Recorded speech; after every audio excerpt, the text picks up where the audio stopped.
It's a lively evening in the movie theater and projectionist Paul gets the movie playing for the public. Then he passes the time by reading a book about the mysteries of the world, including one about the lost colony on Roanoke Island and the mysterious word Croatoan. Suddenly the power goes out in the whole building. Paul uses his flashlight to look around and is surprised he doesn't hear a single noise except for the movie. When the emergency lights turn on, Paul is shocked to see everyone in the theater except him has vanished, although their clothes and accessories were left behind. Then Paul begins searching the mall and bumps into another survivor, a guard who has his own flashlight and hasn't seen anyone either. They team up to search the area and the guard enters a stall when he hears a noise, however he ends up suddenly vanishing as well. At that moment all the lights go out, and Paul sees a shadow jumping at him. Meanwhile Rosemary wanders around the hospital with a flashlight looking for other survivors. The situation is the same here, everything is dark and people have vanished. When she reaches the operating room, she's disturbed to find a man that was abandoned in the middle of his surgery and now he's begging for help. Suddenly the emergency lights go out and Rosemary accidentally drops her flashlight, but after retrieving it, she discovers the man is gone as well. Afterward Rosemary begins calling out for her missing son. The next morning, news anchor Luke wakes up and puts out the candles his girlfriend left last night. He's surprised she isn't around but still starts his day as usual, not noticing the shadows moving in the corners. The TV and his phone aren't working, and there's water in front of the fridge, yet Luke doesn't think it's weird. The elevator isn't working either and there are clothes on the floor, but Luke doesn't notice. When he makes it to the reception, he sees the guard is gone, yet he only grabs a newspaper and leaves. On his way out, Luke finally notices that the newspapers are from yesterday. It isn't until he steps on someone's glasses that he finally looks up and discovers the whole city is deserted. There are abandoned cars and clothing everywhere. Suddenly a plane crashes down the street, indicating how serious this is. Desperate for answers, Luke rushes into his workplace, still not noticing the shadows moving on the walls. He checks every room but finds nobody, and all the radios have run out of battery. In a drawer he finds a picture of him with his ex-wife, but at that moment he finally notices the shadows moving and goes after them, dropping the picture which immediately becomes covered by the darkness.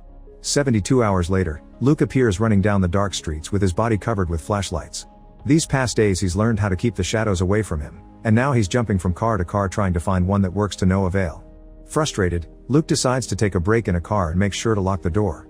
Suddenly a man begins knocking on the window to ask for a light because his lighter is about to stop working, but Luke refuses to help him. Noticing the moving shadows, the man tries to get away, but his lighter goes out and the darkness takes him as well. Afterward Luke gets out of the car and goes around picking up any supplies he can find, unaware that a Brianna watches him from afar. Eventually Luke finally finds a truck that still has some power, but sadly it isn't enough to make the vehicle move. Then he looks around the truck for supplies and finds a gun, which he keeps. Suddenly he hears a noise and begins running to it, discovering that his music coming from a pub that still has lights. When he goes inside, he finds it empty too, so he steals all the batteries he can find and has a drink while looking at his old wedding ring. At that moment, the lights start to flicker, so Luke goes to the basement and finds a generator keeping the power up in the pub. He makes sure the generator is working well before looking around, only to suddenly find himself threatened by James and his shotgun. James makes Luke drop the gun then takes him back upstairs, where Luke tries to finish his drink and causes James to fire a warning shot. A furious Luke yells at him, but he can tell James isn't capable of killing anybody and gently tries chatting with the kid instead. Luke points out they hadn't seen another face in days so they should calm down and have a drink. James reveals that he recognizes Luke from TV and that his mom was the pub's bartender. He's been waiting for her since she left to check the church because a guy said he saw a light there before he vanished. Guessing the generator doesn't have much power left, Luke announces they're leaving the city together, but James refuses because he's waiting for his mom. Luke gets angry and yells at him again, pointing out that it's 11 a.m. and yet it's dark outside. Every day the sun comes up later and goes down sooner, meaning there's less daylight. He tells James that his mother isn't coming back, so they should leave before the generator runs out. James refuses to believe it, so Luke tries to leave alone. At that moment, Rosemary comes inside, still searching for her son. She's having a breakdown that causes her to take Luke's gun and fire before she falls to the floor in desperation. Not far from there, Paul lies on the street with his head heavily bleeding, but he still manages to crawl into a bus stop that still has power. Moments later in the pub, Rosemary has finally calmed down, and when James asks if she's a doctor, it makes her think about what happened the night of the tragedy. She had been outside having a cigarette break when suddenly all the lights went off and she heard some screaming and crashing noises. Afterward she ran home, only to discover the nanny and her son had vanished too. Rosemary explains that the baby's father used to drink in this pub, so she came to check if the man had brought him here.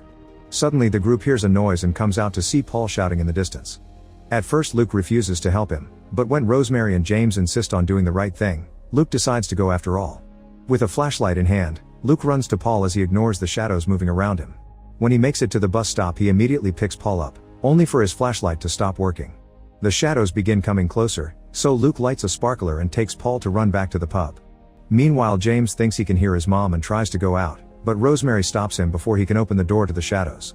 On the street, Luke falls and injures his ankle, giving the shadows time to surround them. Luke does his best to push Paul along, and luckily Rosemary opens the door to let light out, which keeps the shadows at bay and allows the men to get inside. Afterward, Luke puts tape on his injured leg while Rosemary takes care of Paul's head wound. Paul tells them what happened in the mall, saying that when his light went out, he was hit by an unknown being. Then he's sure he was taken somewhere, but when his light came back on, he found himself on the street. Luke doesn't believe Paul was taken, but Paul swears he was, saying it was too dark to see faces but he could hear whispers, yet he hadn't been able to scream, he could only fight to exist. Rosemary cuts in saying there must be a reason why they were chosen, perhaps it's a punishment from God. Frustrated, Luke grabs James and asks Rosemary if a child deserves to be punished, but they shut up when suddenly the lights start flickering.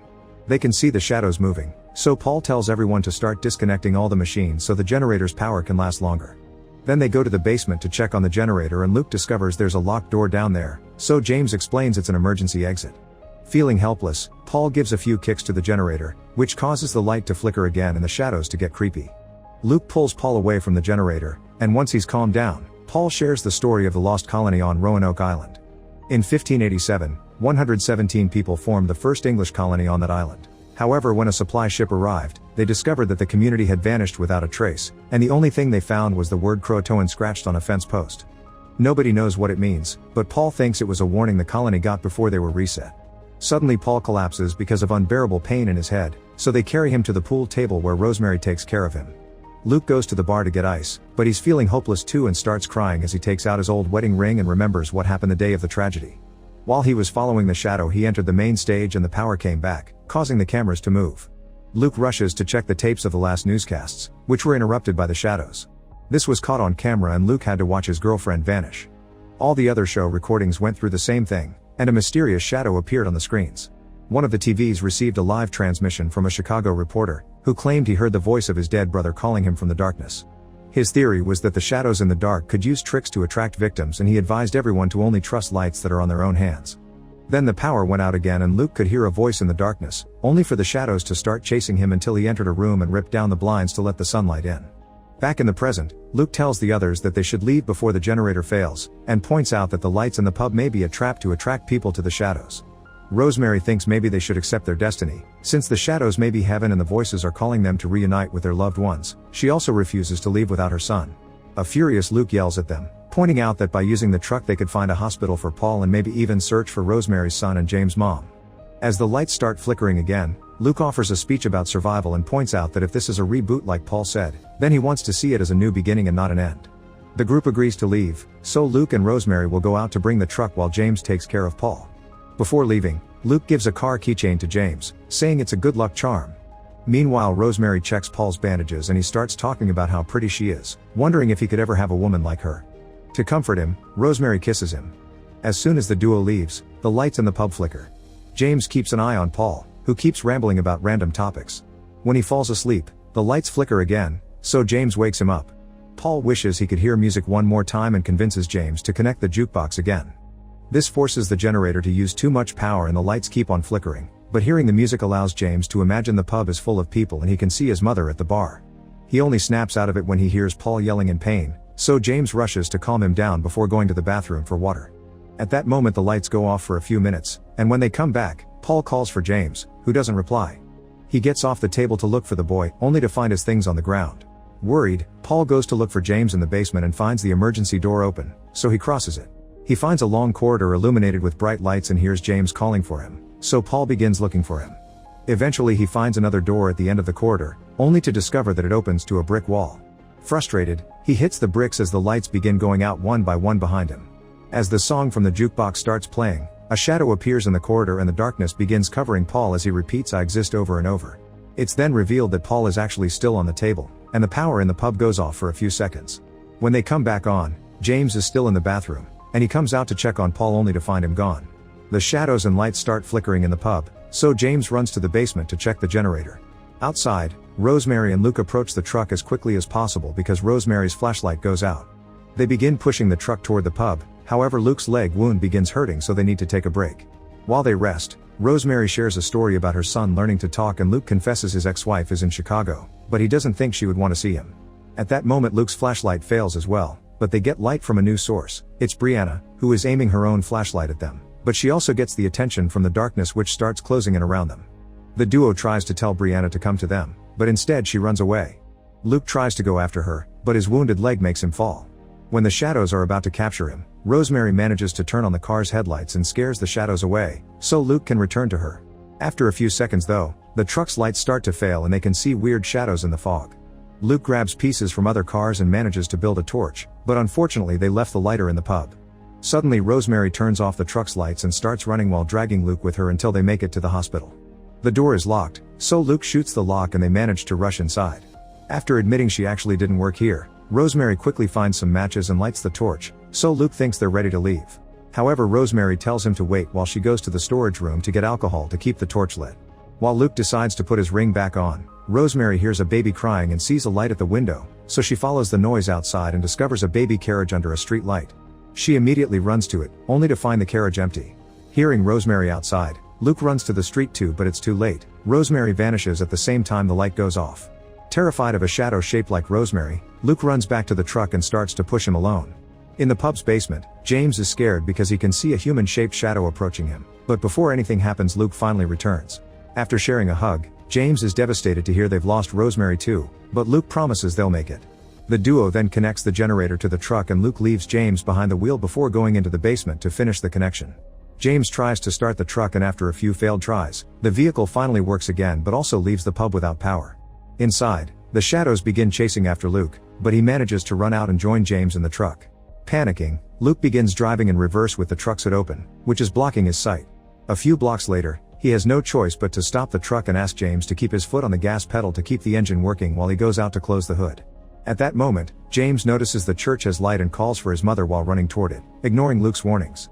In fact, Luke is so desperate not to lose the truck that he decides to leave James and drives away. On his way to Chicago, Luke is shocked to see the word Croatoan written on a bridge, which makes him rethink things. Meanwhile, James enters the church and finds the shadows are slowly taking over the room too.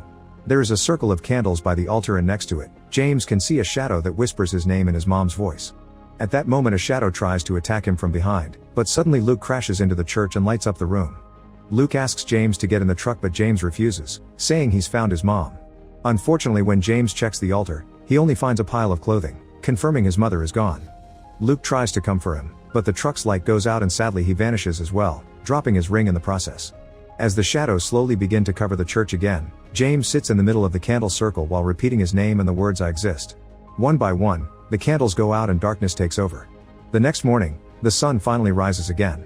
James is surprised to wake up in the church and discovers a candle stayed lit all night. At that moment Brianna shows up and tells him that's her bed, but when James tries to leave, Brianna asks him to stay with her.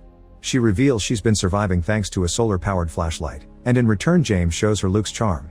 When the kids come out, they find a horse eating fallen apples, so they decide to ride it to leave the city. When night falls, the shadows take the form of Luke, Paul, and Rosemary and whisper using their voices. The duo keeps them at bay with Brianna's flashlight, but their future is uncertain. Make sure to subscribe and turn on notifications so you can watch more videos like this. Thanks for watching.